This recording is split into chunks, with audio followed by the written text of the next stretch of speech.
Good morning, class 5th. I am your computer teacher. We are going to start chapter 3, which is computer memory.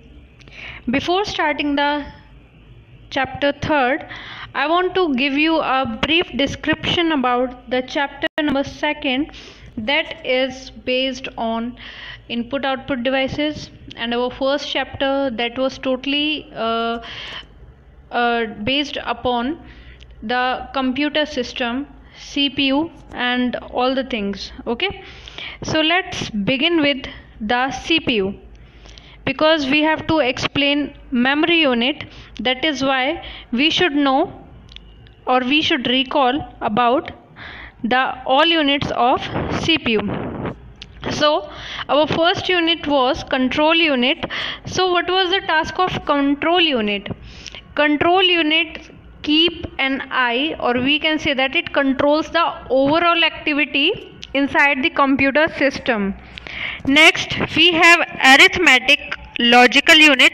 In arithmetic logic unit, if we have any kind of problems related to calculations or logical problems, this unit, arithmetic logic unit, solves that kind of problem. In arithmetic, I told you that calculations related to addition, multiplication, division, subtraction, all this is done by arithmetic unit, and the task of logic unit is to compare. For example, 90 is greater than 89. Okay, this is done by logic unit. I am giving you just an example to recall the previous chapters. Now the last unit is memory unit. What is the task of that memory unit? This memory unit, or we can call memory, stores the data and instructions within itself. Just like human, we all have brains. We use brain to store the information. Whatever we listen, whatever we read, whatever we write, we save that thing into our memory. In the same way, computer stores all the data and instructions given by input devices or by output devices. It keeps, or it stores into itself. And where does it store that? In memory. Okay, now let's move to another slide. In this chapter we are going to study about memory, its type. First of all, I told you what is the memory, where the data and instructions are stored. Here we have classified, or we can say that our computer memory is of two types. Here we can easily see that our computer memory is of two types, and this is one is primary and another one is secondary memory. One is primary and another one is secondary memory. So what is the difference between that primary and secondary? So shall we start? Okay, we can call primary memory as the main or internal memory also. We just have read only memory and random access memory. These two memories comes under primary memory. One is RAM and another one is ROM. These two memories comes under primary memory. On the other side, in secondary memory, we have different kind of memories. We can call it external memory or auxiliary memory also. Just like hard disks, floppy disk, CD-ROMs, DVDs, and a lot of examples are there, which are the example of secondary memory. But in your chapter we are going to study few secondary memories, not all the secondary memories. Okay, so this was a brief description. Let's move to another slide. Here we are going to study about the types of computer memory. I already told you in previous slide, one is primary, another is secondary. So these are the examples of primary memory and secondary memory. In primary memory, you can see that here RAM and ROM are there. RAM is on left side and ROM is on right side. The full form of RAM, we will study about it in your books, okay, and about ROM also. So RAM is random access memory and ROM is read only memory. We can easily differentiate that. It is like it already it tells that RAM, random access memory, we can read as well as we can write in RAM. But in ROM, as it is saying read only memory, so we can only read into this kind of memory, we cannot write it. So what is this read and write? We will study it further, okay. Now move to secondary memory. Here are few examples of secondary memory given in this slide.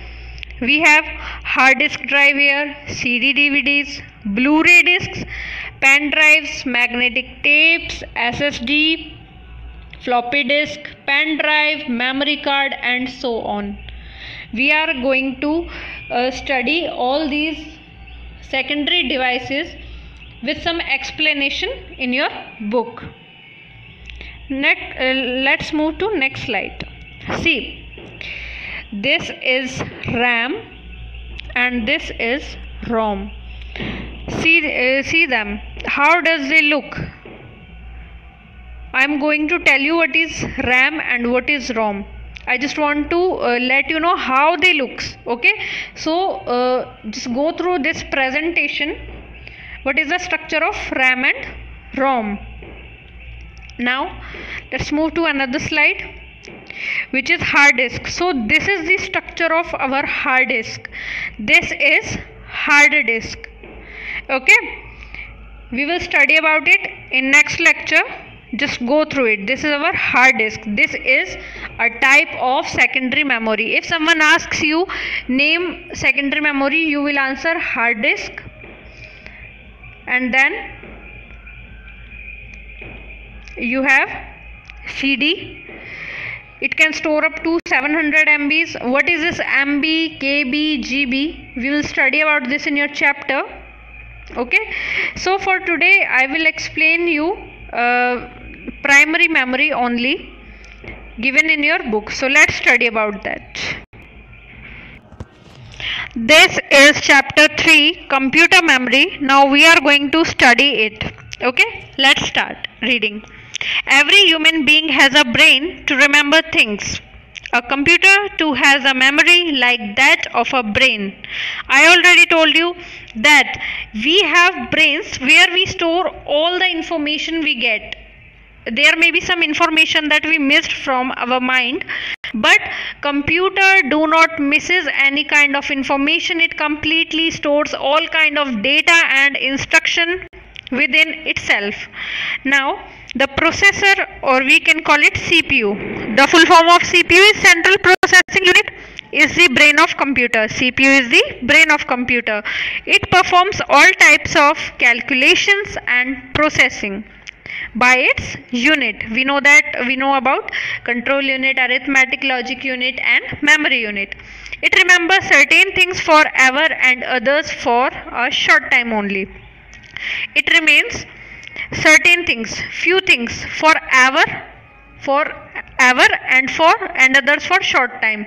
Means there can be some permanent memory or there can be some temporary memory, okay. Now here it is classified that computer is of two types. First one is primary memory and another one is secondary. We study about that in our slide.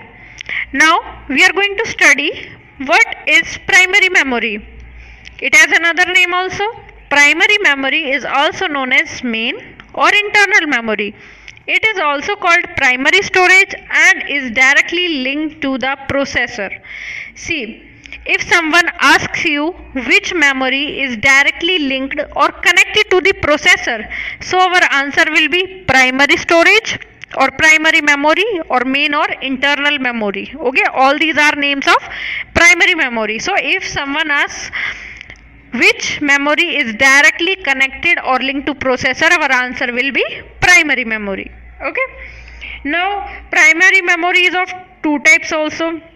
First one is permanent and another one is temporary. Now what is this permanent and this temporary? So first of all, we should know what is the meaning of permanent and temporary. Permanent is that, I will give you an example. In our mind, we always know who is our father, who is our mother, who is our brother and all. This is our permanent memory. But we meet a lot of person in our daily life, and to some we keep in mind, and to someone we forget who was that.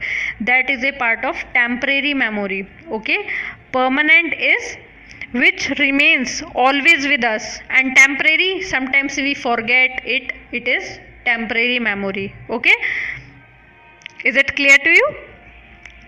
Now, ROM, read only memory. What is that ROM? We can see the structure of ROM. I have already showed you the picture of ROM. ROM is read only memory. In read only memory, it is clear from its name that we can only read into it, but we cannot write into it. This memory is permanent. This is permanent, means whatever the data is stored inside it remains permanent into that and cannot be modified or altered. It means we can only means read the memory, but we cannot change it. That is the meaning of read and write.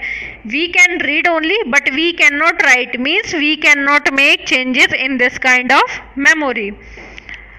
The data in ROM remains even if you shut off computer.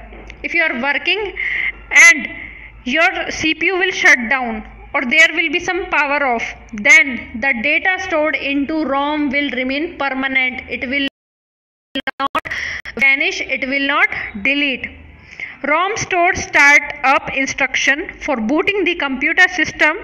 It is used to perform most basic functions. All the basic functions like related to restart or start your system comes under read only memory. It stores all the instructions when you start your system. Okay, booting means startup. Whenever you start up your system, ROM stores all the instructions related to that. Okay, it is used to perform most basic functions. Now let's move to RAM. So we have already seen that it is vertically, it has a good length. So what is that? This is RAM. What is the difference between ROM and RAM? I told you ROM is permanent memory, means whenever your system will shut down due to some reasons, the data will remain there. It will not delete, it will not change.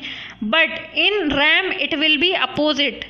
Random access memory means RAM is your computer's short-term memory. Short-term memory means whenever your system will switch off all the data on which you are working, it will vanish, it will delete.